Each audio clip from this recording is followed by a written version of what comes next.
Today, I am going to teach you about adverbs. You already know that adjectives say something about people, animals, things, and places. Here are some examples of adjectives. It is a beautiful day. My brother is big and tall. Let's look at adverbs now. Adverbs also say something about other words. They tell us how people, animals, or things do something. I will change some of the adjectives that you already know and use them as adverbs.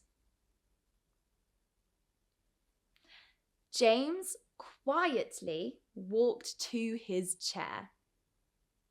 My parents have been happily married for many years. John carefully listened to the teacher. You can see that the words have changed. Quiet, happy, and careful become quietly, happily, and carefully. We added ly, ly, to change the adjectives into adverbs. In these sentences, the adverb comes before the verb. Let's look again at the first sentence. James quietly walked to his chair. Quietly is the adverb and walked is the verb.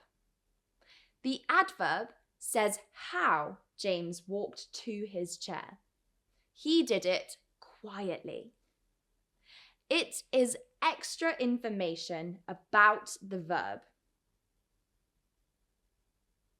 There are many adverbs in English. I've told you only a little about it today. Later on, you will learn much more about all the different adverbs that you can use. Go ahead and try the exercises. I'm sure you can already make some great sentences with adverbs. Good luck!